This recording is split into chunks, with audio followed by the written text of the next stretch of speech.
Hi there, welcome back. You've installed the Bricks theme. Now let's take a quick tour of the settings. So we're here in settings, that's within the Bricks menu. We'll start with the general tab. I'm going to go pretty quick here, partly because a lot of the settings are self-explanatory. Most of the defaults are great as they are, and I don't want to get bogged down in settings that you can always come back and tweak later.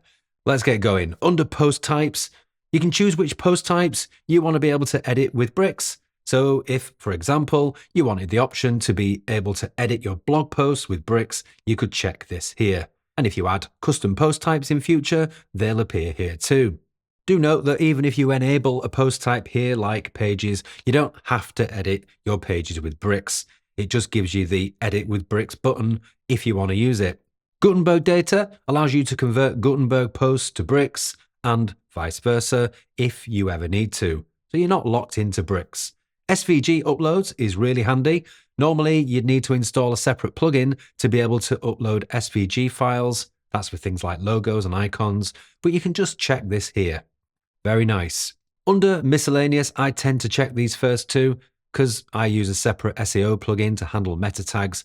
I don't want Bricks adding these meta tags as well. I don't bother adding any custom breakpoints for responsive, but you could enable that here if you feel the need. In this course, we are going to stick with the 4 breakpoints that come with Bricks as standard. You can ignore these convert options. They're for people who used older versions of Bricks. Now let's whiz up to Builder Access. This is basically a role manager, so you can control access to the Bricks builder for different user levels. This is a great way to manage allowing clients access to Bricks. Under Code Execution, okay, I suggest you leave this unchecked, but check Administrator. This basically gives you the option as an admin to be able to execute or run code in the code element, which is handy for things like YouTube embed code. So with YouTube embed code, you actually want to run the embed code, right? You don't just want the raw code displayed on the page. With these settings now, you've got the option to do that. Now up to the Templates tab. This option allows you to disable default templates. What that means is, by default, if you create a header or a footer, Bricks is just going to display on every page of your site. Now, obviously, you can override that anyway, but checking this turns that behavior off. So when you create a header or a footer, you have to specifically tell Bricks to display it across your entire site or wherever you want it. It won't just happen automatically. I tend to turn this on just so that I have full control over what's going on with my headers and footers. These next options are to allow others to view or even add your templates to their own template library. Now, this could be useful. You could create your own library of commonly used templates, store them in a WordPress install somewhere, and then be able to view and add those templates from any of your Bricks sites. Now, it's a bit outside the scope of this course to go into how to do this, but there's a help article linked here in the question mark with more info. But I suggest that you don't worry about this for now. Up to Builder.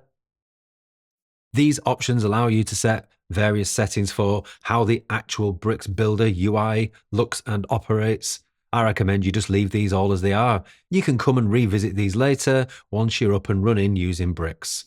Up to Performance. Here are some options to disable certain aspects of WordPress that can slow down your site or otherwise might prove problematic. I tend to leave these as they are, certainly in development, because they don't do any harm.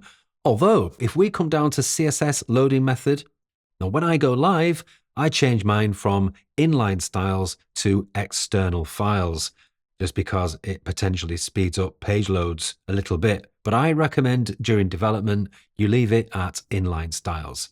Also, web font loading method, I would leave as style sheets. It makes sure that your text content loads as quickly as possible for the visitor, which is better for Google page speed scores and for your visitors. Let's whiz up to API keys. This is where if you need to add any API keys for any of the built-in integrations, you do that here. And finally, under custom code, pretty obvious, if you have any site-wide custom code or any tracking scripts you need to add to the header or footer of the site, here's where you can do that. Let's save all these settings here.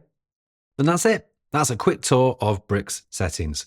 Now, if you haven't already, your task now is to go and review your own settings and make any changes you need.